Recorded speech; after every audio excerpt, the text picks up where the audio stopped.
Well, hello, church history friends. My name's Barb Walden, and I am thrilled to welcome you to tonight's program. Tonight is extra special as it's the first lecture in our new autumn lecture series. So thank you for joining us tonight as we kick off another exciting series. Joining me this season are my co-hosts, Peter Smith and Wendy Eaton.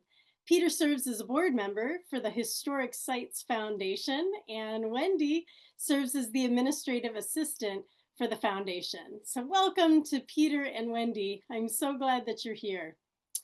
Tonight's lecture, as I mentioned, kicks off our fall lecture season and another series of fascinating church history. I'm going to do a screen share to give you a sneak peek on what to expect this coming season. We have 5 presenters this season who will share their unique insight into Community of Christ history over the next couple of weeks.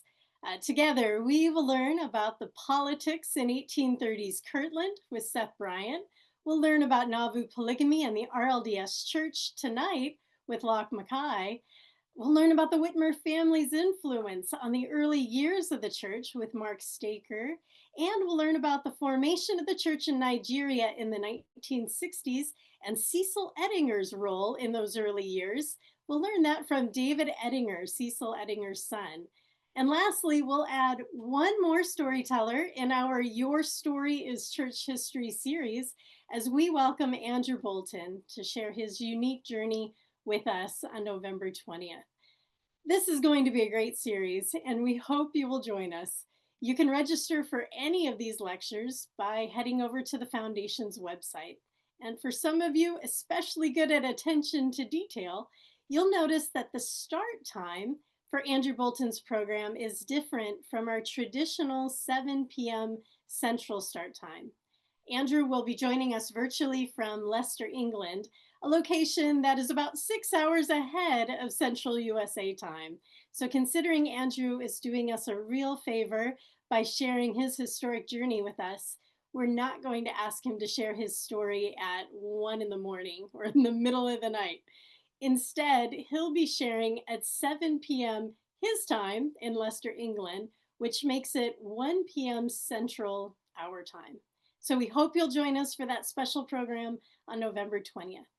Of course, if you can't make it, not to worry, you can always catch the recording available on our YouTube channel. Friends, there is no way we could host these lectures without your generous support. Your donations for the fall lecture series go to developing new educational programs. They fund the Alma Blair Internship Program, a life-changing program for young adults. They support the expansion of oral histories. They sponsor our annual Church History Bus Tour and ensure that we can continue providing online programs like our lecture series and book series long into the future. You can see the QR code on the screen, and Wendy will drop the online donation link and mailing address into the chat. So thank you for your support, friends.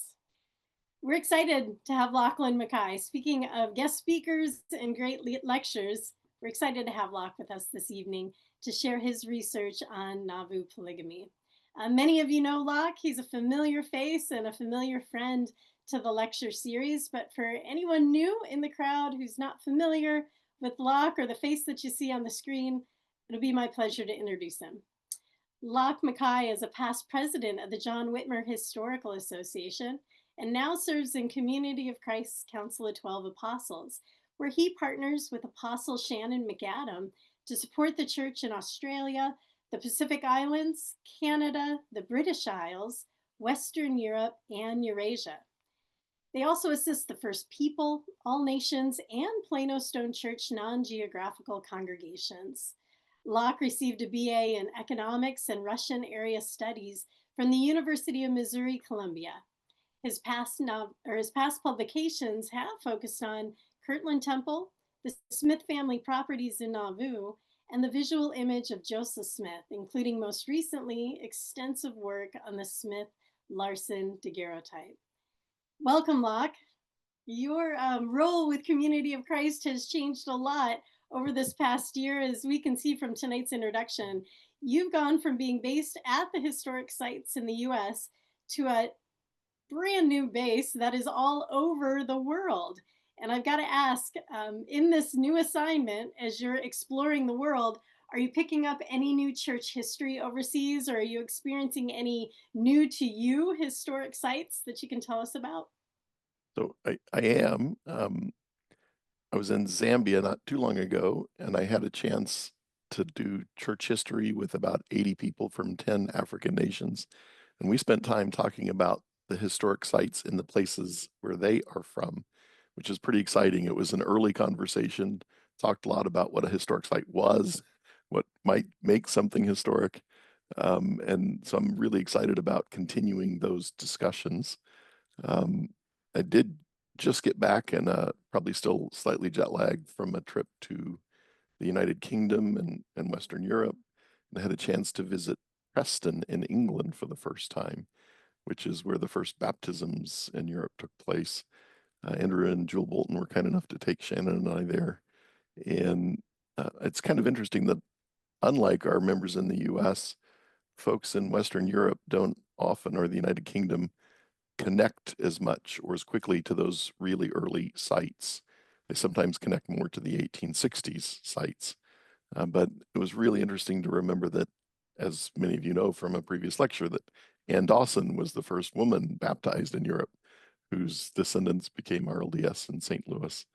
Um, and another site that I am incredibly excited about is Duncastle on the Celtic Sea on the coast of southern Ireland. Um, I'm really excited about that one. It is maybe our newest historic site. That is where Andrew Bolton, when we were there, baptized Adam Coleman, so a new member in Ireland, and relaunching the church in Ireland. And so just an amazing experience. The water was freezing. We were going to try and do it at Hook Head Lighthouse, one of the oldest lighthouses in the world, but the seas were raging. It was not a promising place to go in the water. So we found some calmer water. Andrew was brave enough to go in. Just really, really an exciting time and a new historic site. That's awesome. It's great that you're experiencing church history, writing church history, as well as going to some of the older sites. I hope you're documenting all of this, and I hope you'll keep us in the loop and the more you learn. Lots of photos, lots and lots of photos. Well, speaking of church history, I'm going to turn the spotlight over to you because we are all ready to hear your thoughts on Nauvoo Polygamy and the RLDS Church. All right, here we go. I'm here to talk about Nauvoo polygamy, which is not a passionate topic for me, but something that I have encountered regularly through the last 30 years. And there's been increasing discussion about polygamy and what it might have looked like early on and who was involved. And I think that's what was behind the invitation for me to come and talk a little bit about how the RLDS Church has responded to polygamy through the years. And it's been a story of evolution. So let me start with a few notes on vocabulary. So as we talk about polygamy, that's the practice of having more than one wife or husband at the same time. Polygyny is having more than one wife at a time. Polyandry, having more than one husband at a time. Plural marriage, a marriage in which there is more than one husband or wife. Celestial, or also known as eternal marriage, a marriage believed to last beyond death and into eternity. Sealing, a term I'll use occasionally tonight, a ceremony believed to bind people together for life and after death. And spiritual wife is a woman sealed to a man for eternity. Some of these things, for example, celestial marriage, eternal marriage, sealing, not part of Community of Christ, but survive in other traditions like the Church of Jesus Christ of Latter-day Saints. Just full transparency, I want you to know where I'm coming from. I am informed by Community of Christ church history principles. So my understanding is that history informs, but does not dictate our faith. In Community of Christ, we support and encourage honest, responsible historical scholarship, and we are cautioned to do our best to avoid presentism, which is the tendency to view the past through the lens of the present. That's not fair to the people who have gone before. It's also really hard not to engage in presentism, but we need to do our best to overcome it.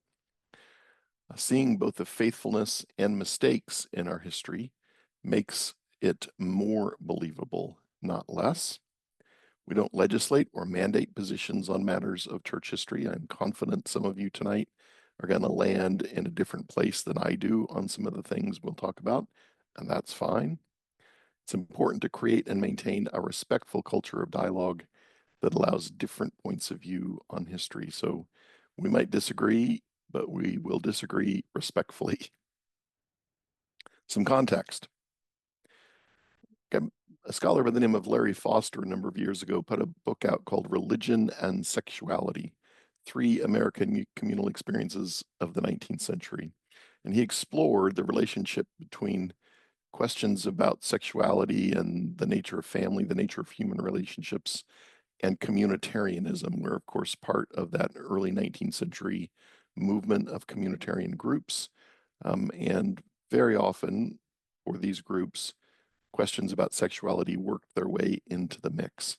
So, for example, Shakers addressed sexuality by choosing celibacy.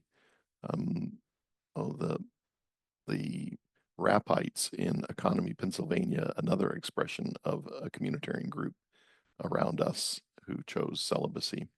The Oneida community in upstate New York had a different approach. They practiced complex marriage, where everybody was married to everybody else.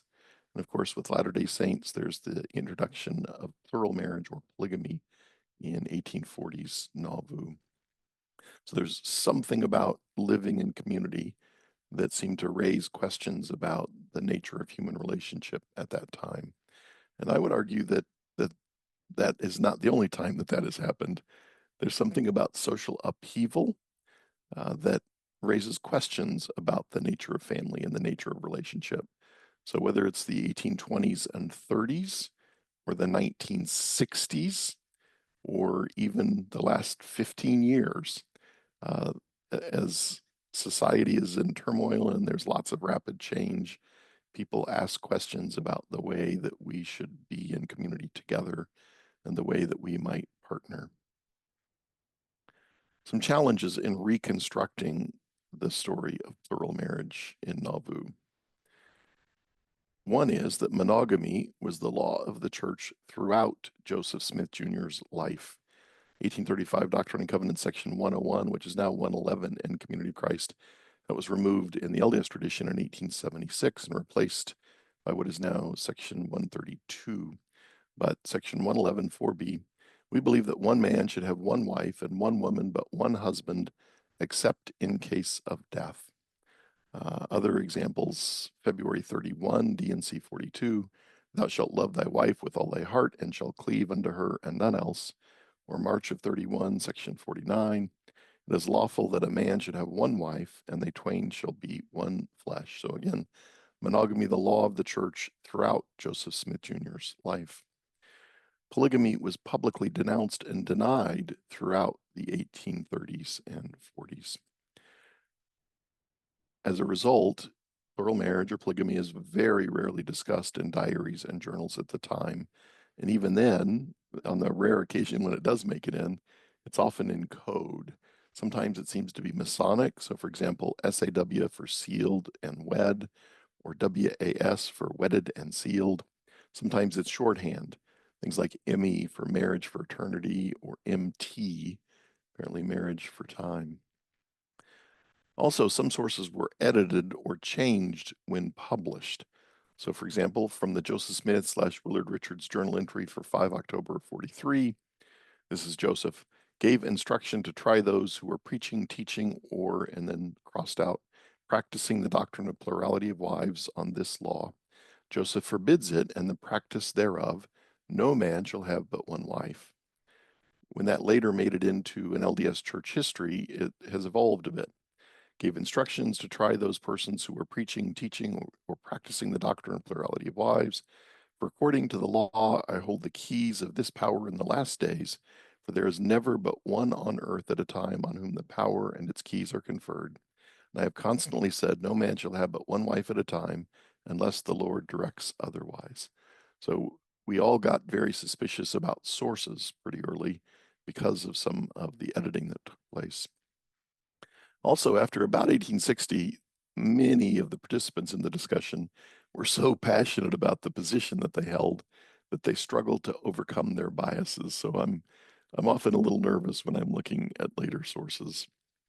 Most source material on the topic of polygamy is generated decades after the events occurred. Ironically, in response to Joseph Smith III's attempt to clear his father's name, some people would say, oh, yes, he did do that. And then they would go to the courthouse and put together an affidavit with what they believed. As a result, though, because they're decades after the fact, many sources are susceptible to being discredited due to mistakes in memory or to conflicting statements made by the same individuals in the 1840s. So they might have said something in the 1840s that contradicted what they said decades later. Why was polygamy introduced? Um, it's speculative, but scholars have speculated that it could have something to do with the fact that Joseph and the church was all about a restoration of all things. So we are restorationists trying to restore. So Abraham, David, Jacob, Solomon, all practicing plural marriage or polygamy or concubines. Why polygamy? Perhaps to raise up a righteous seed. These numbers are probably outdated, definitely outdated by now, but as of 2020, Joseph and Emma had something like 1,600 descendants. Their children did not practice polygamy. Hiram Smith, some of whose children were practicing polygamy in the West, as of 2020, something like 18,000 descendants. So for the male, you have the opportunity to have a lot more descendants. And Section 132 says the point is to raise up a righteous seed. You see that it worked.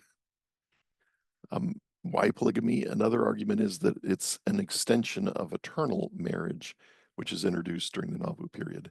So Jacob Scott Sr. writes to Mary Warnock on 5 January of 44. I think this is his daughter. Many members of the church have already availed themselves of this privilege. He's talking about eternal marriage being sealed together and have been married to their deceased partners. And in some cases where a man has been married to 2 or 3 wives and they are dead, he has been married to them all in the order in which he was married to them while living. So this theory says that if suddenly plural marriage is okay in heaven, then it must be okay on earth. Another possible reason, this concept of dynastic polygamy. Samuel Brown, in his really important work, it's called In Heaven as It Is on Earth, explores the concept of dynastic polygamy and kind of puts into context some of the things that Joseph was doing with the intent to keep families together, to keep the church community together. So baptism for the dead by proxy, sealings of husbands and wives and families, and even strategic plural marriages among leading families of the church, kind of like royal families in Europe used to strategically marry their kids off to build these coalitions or these partners. So this idea of dynastic polygamy, defeating death by these strategic partnerships, these strategic marriages. A brief history of Nauvoo polygamy.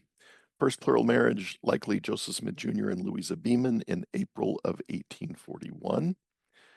On 12 July of 43, Joseph apparently dictates what would later, 1876, become LDS Doctrine and Covenants section 132 on eternal and plural marriage.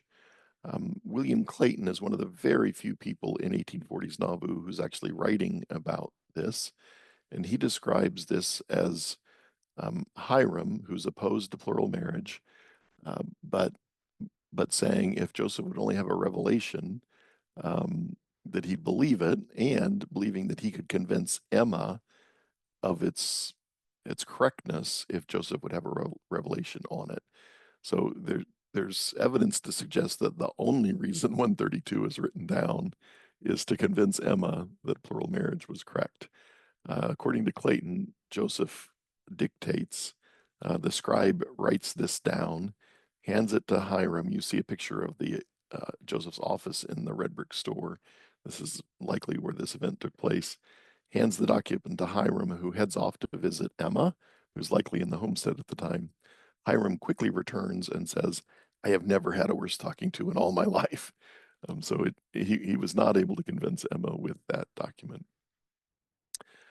Participants in plural marriage prior to Joseph Smith Jr.'s death. Of course, Joseph killed June 27 of 44. This is based on the work of George D. Smith in a book called Nauvoo Polygamy, but we called it celestial marriage. According to Smith's research, George Smith's research, about 33 men and 91 women were participating in plural marriage prior to Joseph's death. There's probably 11,500 people living in Nauvoo, maybe close to 20,000 Latter-day Saints in the Nauvoo area. So a very small percentage of participants. Participation peaked in 1843 and then fell off dramatically in 1844. And Joseph isn't believed to have taken additional wives after the fall of 43. So, and what we're really here to talk about, the RLDS Church's response to polygamy. I'm going to be drawing heavily on the work of Richard Howard and his Changing RLDS Response to Mormon Polygamy, a preliminary analysis from 1983, and Alma Blair and his RLDS Views of Polygamy, some historiographical notes from 1985. So, as Alma points out, the RLDS response to polygamy was always antagonistic, consistently antagonistic towards polygamy, and we believed it to be immoral. But the question of Joseph's role in the introduction of plural marriage, we are not consistent on that question. That evolved through the years. So early on, we believed, or at least many did, that Joseph was involved, but that he repented and we should forgive him. That's about 1850 to 1870. William Marks dies. We'll talk more about William quite a bit more. And we evolve into Joseph didn't do it, Brigham Young did. Brigham did it 1870 to 1960. That's where many of us are. It evolves again with the coming of New Mormon history, the kind of professionalization of church history. And it moved into something like Joseph might have done it as an unintended theological consequence of eternal marriage. So that's based on the Scott Warnock letter we talked about earlier, where there's eternal marriages. So plural marriage in the hereafter must be okay here and now. And then beginning probably mid 80s, and these are not definitive lines, but with the New Mormon history, with the professionalization of church history, more and more leaders and members started to move into an idea that Joseph did it, or that Joseph did it, but that he repented. I probably should update this slide because there's also many people now who are from the Church of Jesus Christ of Latter-day Saints background who now believe Joseph didn't do it. I don't know that they realize it, but they're bumping into the work pioneered by Richard Price. Joseph Smith Fought Polygamy. And that is having a pretty significant impact on members of the Church of Jesus Christ of Latter-day Saints. And sometimes that crosses over into members of Community of Christ and Restorationist branches as well. So let's look at each of these periods. I'm going to run through some sources that suggest that Joseph was involved, but that he repented. So here is one.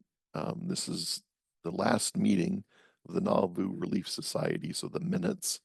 And they're talking about the Voice of Innocence, which was a document put together basically denouncing immorality in Nauvoo and encouraging the church members to live virtuously and righteously. So the Voice of Innocence was then read and approved. Emma continued further by exhorting all to take heed to their ways and follow teachings of Brother Joseph. And when he preaches against vice, to take heed to it. So it's saying what he says publicly, you should listen to. And said he meant what he said, concluded her remarks by requesting all to use their common senses, and they would teach us right principles if we would adhere to them. Further, that we must be willing to forgive what is past in consideration of repentance and reformation. So clearly this is not specifically saying I'm talking about Joseph and polygamy, but they are talking about the Voice of Innocence and then about what Joseph is teaching about it. So I believe this is a source that says Joseph, we should forgive him. Listen to what he says publicly. He's given it up. We should forgive him. Another one is Hiram Smith, who visits William Law. So this is William Law's diary. Hiram Smith was here a few days ago, or his journal. He said they were not doing anything in the plurality of life business now, and that he had published a piece against it. So that's 19 March of 1844. William wanted Hiram and Joseph to publicly admit it. They didn't want to publicly admit it, and so William went ahead and published his expositor dissenting newspaper. So Hiram's saying, I've published something in the Times and Seasons. When you go and look, sure enough, just a few days earlier, this is the Times and Seasons, 15 March of 44. There is no such doctrine, they're talking about plurality of wives, taught here, neither is there any such thing practiced here. And any man that is found teaching privately or publicly any such doctrine is culpable and will stand a chance to be brought before the High Council and lose his license and membership. Here's another one. This is Isaac Sheen, early church leader. Joseph Smith repented of his connection with this, talking about spiritual wife, again, plural marriage or polygamy doctrine, and said that it was of the devil. That's the Saturday Evening Post, 9 October of 52, later reprinted in the first edition of the Saints Herald. Here's William Marks, who we'll spend a lot of time on. He was the stake president in 1840s Nauvoo. William says, Joseph, however, became convinced before his death that he had done wrong. He, Joseph, said, this doctrine of polygamy or spiritual life system that has been taught and practiced among us will prove our destruction and overthrow. I have been deceived, said he, in reference to its practice. It is wrong. It is a curse to mankind, and we shall have to leave the United States soon unless it can be put down and its practice stopped in the church. So that's 1853. William Marks and Sheen, this is a letter from Marks to Sheen in 59. It also makes it into the first edition of the Saints Herald. He, Joseph, said it eventually would prove the overthrow of the church, and we should soon be obliged to leave the United States unless it could be speedily put down. He was satisfied that it was a cursed doctrine and that there must be every exertion made to put it down. This one is the Council of 12 Minutes. It's 1 or 2 May 1865. This is the RLDS Council of 12. The question arose as to whether Joseph the martyr taught the doctrine of polygamy. President Mark said Brother Hiram came to his place once and told him he did not believe in it, and he was going to see Joseph about it, and if he had a revelation on the subject, he would believe it. And after that, Hiram read a revelation on it in the High Council, and he, Marks, felt that it was not true, but he saw the High Council received it. Here's another one, 1 October of 65, Marks to Hiram Falk and Josiah Butterfield. He, Joseph, said this polygamy business in the church must be stopped or the church is ruined, and we can't stay in the United States. I have been deceived in this thing, and it must be put down. I thought it would be an advantage to mankind, but I find it proves a curse. This one's Brigham Young, 8 October of 66. Joseph was worn out with it, but as to his denying any such thing, I never knew that he denied the doctrine of polygamy. Some have said that he did, but I do not believe he ever did.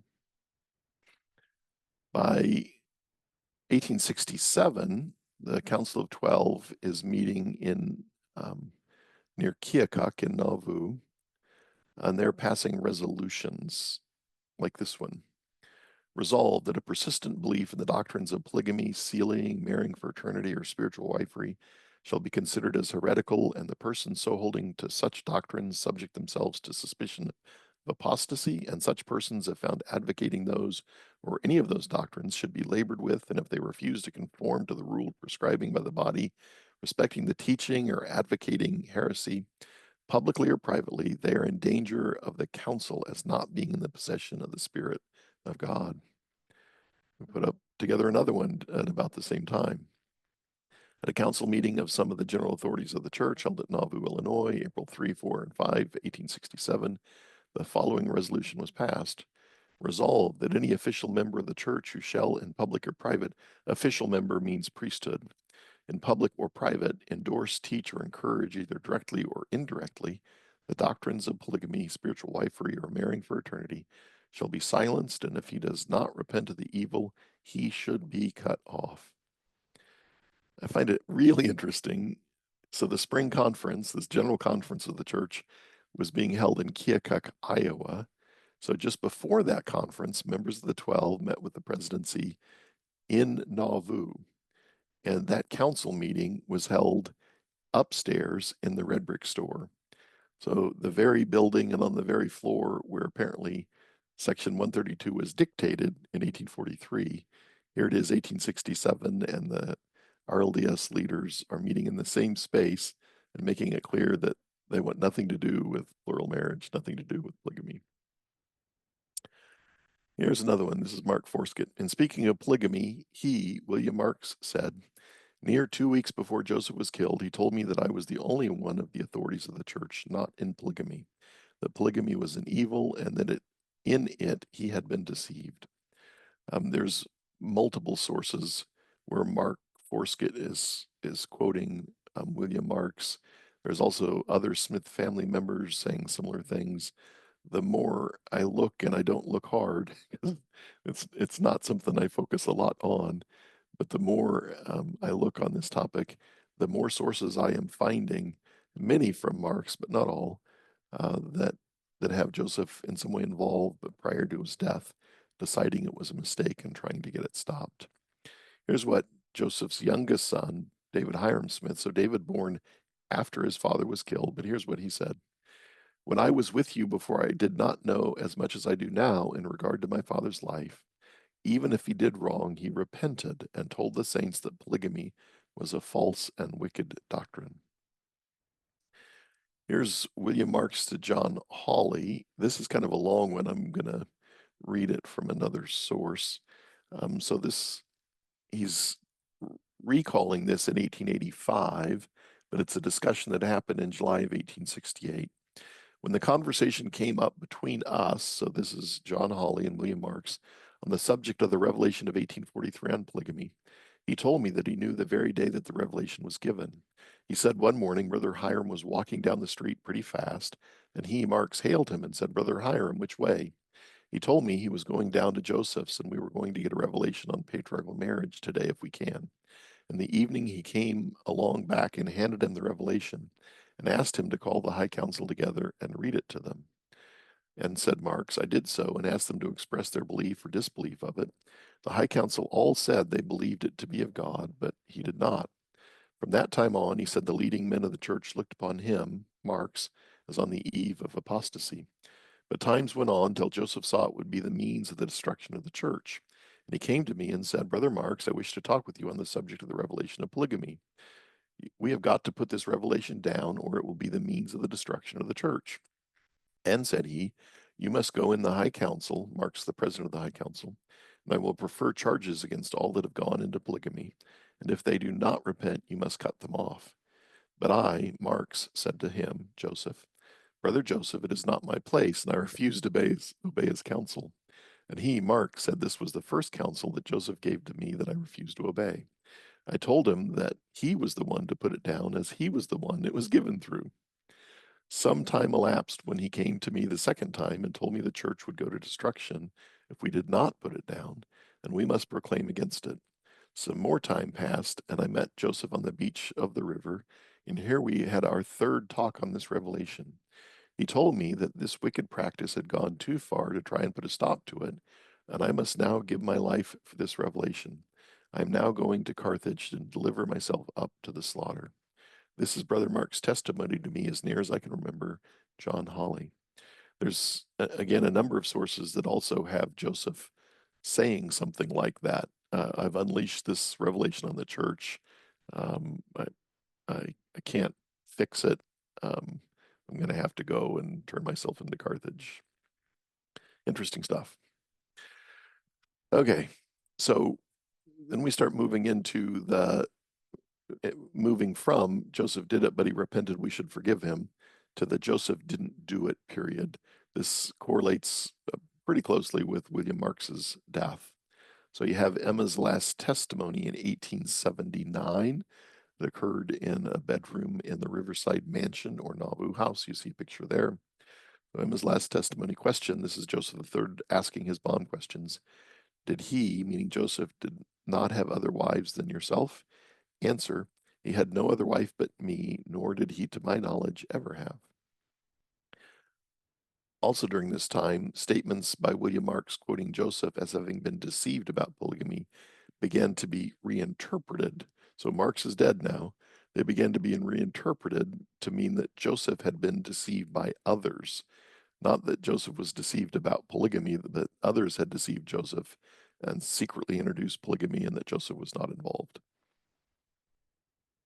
This is Joseph III writing to his uncle, William Smith. William was going to be giving an interview about for a book, and Joseph III was a little nervous.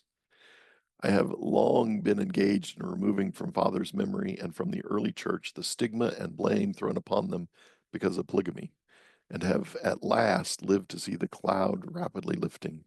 And I would not consent to see further blame attached by a blunder now. Therefore, uncle, bear in mind our standing today before the world as defenders of Mormonism free from polygamy, and go ahead with your personal recollection of Joseph and Hiram. A few minutes on polygamy and RLDS converts in Utah. So tragically, some, like Alexander Williams, who I believe you see here, some of the folks who RLDS missionaries converted in early Utah decided to move back to the Midwest, and some of them left plural families behind in Utah. Others apparently brought plural families back with them to the Midwest, and they cared for those families, but they did not live with them as husband and wife. I don't want to spend a lot of time on these, but we spent a lot of time with General Conference resolutions about polygamy. So this one, 1863, that the members and ministry avoid alluding to or discussing the subject of polygamy when it is not imperatively necessary. 1870, this conference do appoint a committee of 5 to draft and present before this conference shall adjourn a memorial to Congress, which shall be embodied in our epitome of faith, and especially a setting forth of our views on government, church, polity, and polygamy. The finished product was 8 pages long, talking about how RLDS members are not polygamists. 1876, we encourage Congress to take more decisive measures in the suppression of alleged misrule and tyranny in Utah, and again clarified that the RLDS Church was not involved in polygamy. 1882, offered thanks to President Chester A. Arthur and others for the passage of the Edmunds Bill, which was an attempt to squash polygamy.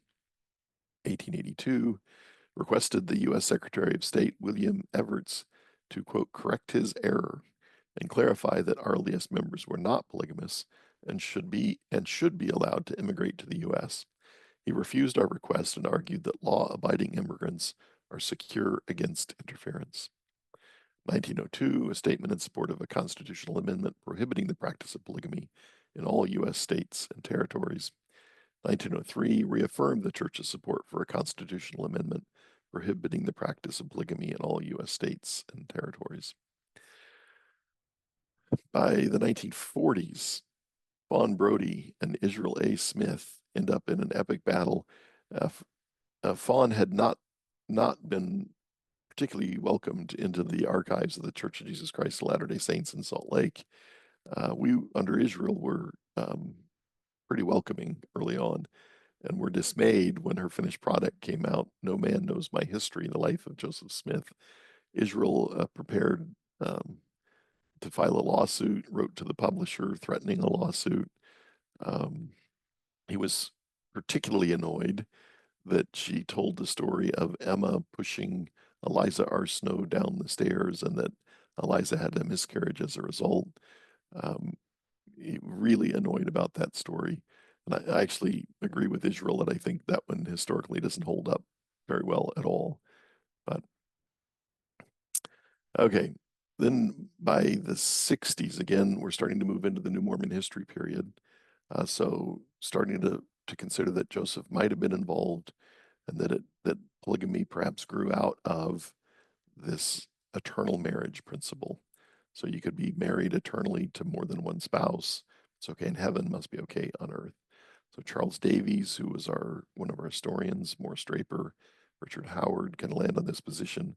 I think, though, Dick likely didn't really want to land on this position, but probably got encouraged by the presidency that this was as far as he could go.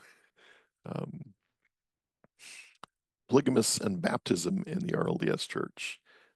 If you're not picking up on it, let me be clear that we've spent much of our existence battling polygamy. We spent a lot of energy on the topic. But in the 1960s, as we were moving into places like India, where polygamy was being practiced, it was part of the culture in some tribal areas. We ran into the question of, do we baptize polygamists? These are people who are not Christian, who are introduced to Christianity, and they want to join. And we are baptizing them, but it becomes very controversial. We end up with a policy where we would baptize somebody who was a polygamist as long as they agreed to not take more wives and to raise their children as monogamous.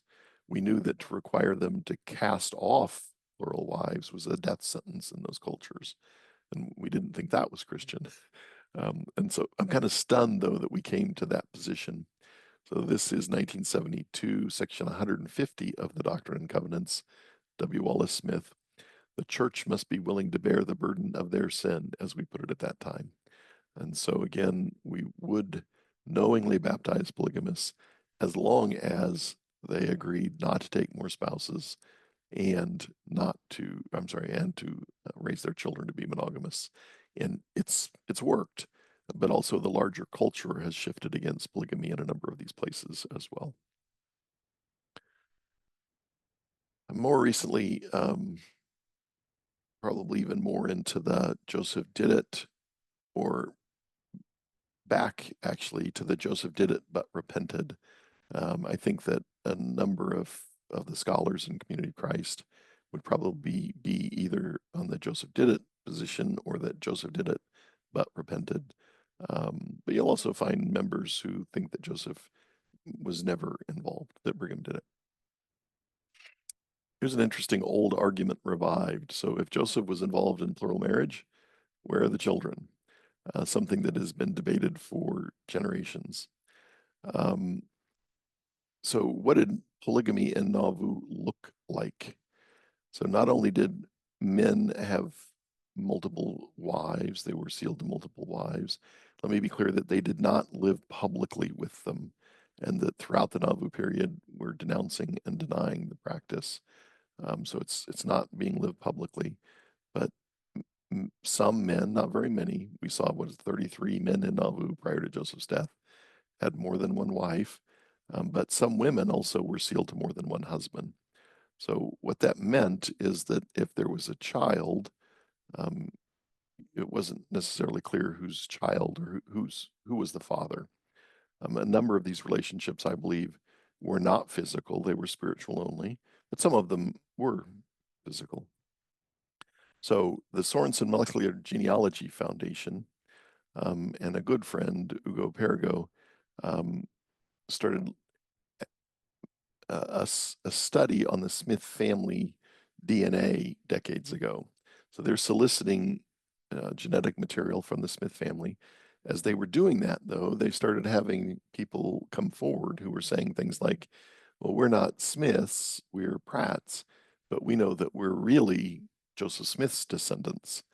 Now, these guys are geneticists, not historians, and so they decided to run it. And they were going to announce their findings at a Smith family reunion in Nauvoo. And the discussion of plural marriage was pretty sensitive for members of the Church of Jesus Christ as well as members of Community of Christ. It's not something people really wanted to talk about. But Ugo was presenting his findings. He'd done the study on the Buells and the Pratts. Some of these were not good candidates to be Joseph's children or descendants, but some of them were the best candidates. And so the Buells, not Smiths, the Pratts. Ugo said, well, we've done the research and they're not Smiths. Of course, the next question is, are they even Pratts? He's got a fun sense of humor, and they were Pratts. Um, when the project started, you could only do the testing if the child was male. The technology was not there for female children and their descendants. It now is, and several years back, um, Ugo ran the family of Josephina Lyon, who had been told by her mom on her mother's deathbed that she was really Joseph's child. Um, they've done the work, and they're not Smiths. They're not Joseph's descendants. So, to this point, there's no genetic evidence that Joseph had children from other than Emma, which makes me wonder about the nature of the plural relationship. Again, I think some of them are physical. I think others are not, but you would expect, I would expect, if the point of plural marriage is to raise up a righteous seed, that there should be children. And at this point, that there doesn't seem to be. All right, I've talked quite a bit. I'm going to stop there, and I'll stop the share. Thank you, Locke. That was a lot of information to take in a short period of time. Um, Thank you all for hanging in there. And thank you, Locke, for giving us a lot to think about tonight. You've given us great perspective. And I think in many ways, by exploring the evidence that's out there, that's led us to a lot of answers and a lot of questions. So I think there's a number of new homework assignments that we have tonight. Before we close out the evening, are there any last few words you'd like to share with the group before we call it a night? Well, thank you for taking it easy on me. I was worried how this would go, and I don't know yet. I've not been. I can't see the chat, so There's a lot of love for you out there in the chats. So okay. thank you for that. Also, a big thank you to Wendy for helping out behind the scenes and for Peter, all of your help tonight. You two continue to make it look so easy. And last we share our thanks to all of you, our dear friends in the audience. Thank you for your love of a good story and for generously supporting the Community of Christ Historic Sites Foundation. We really appreciate you. Now, I encourage all of you to tune in next Thursday, November 13th, as we welcome our friend Seth Bryant to the Autumn Lecture Series.